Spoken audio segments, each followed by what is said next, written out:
Cross TV தொலைக்காட்சி நிகழ்ச்சிகளை பார்த்து கொண்டிருக்கிற என் அன்பு சகோதர சகோதரிகளே, நம் பாரத திருநாடு, நம் இந்திய தேசத்தினுடைய சுதந்திர தினத்தை கொண்டாடுகிற, தேசமெங்கும் கொண்டாடுகிற இந்த நல்ல நாளிலே 78 ஆண்டுகள் இந்த சுதந்திர காற்றை நாம் சுவாசித்து வாழ கர்த்தர் நமக்கு அனுக்கிரகம் செய்தார்.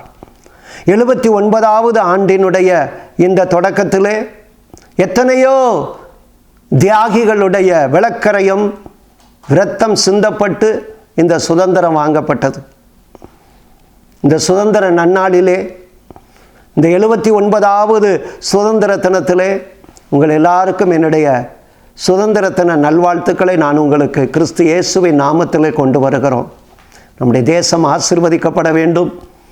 அருமையானவர்களே, பரிசுத்தவான் தம்முடைய அப்போஸ்தலர்களில் பிரதானமான தோமாவை இந்த தேசத்திற்கு தேவன் அனுப்பினார்.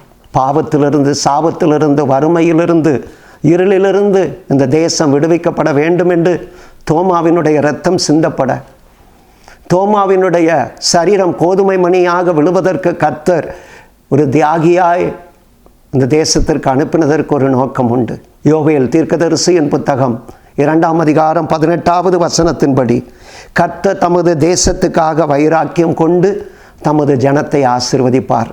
இந்த வசனத்தின்படியே கிராஸ் டிவி தொலைக்காட்சி நிகழ்ச்சிகளை பார்த்து கொண்டிருக்கிற என் அன்பு சகோதர சகோதரிகளே, இந்த 79வது ஆண்டு சுதந்திர தினத்திலே நம் இந்திய தேசத்துக்காக கர்த்தர் வைராக்கியம் கொண்டு இந்த தேசத்தையும் மக்களையும் கடாட்சிப்பாராக.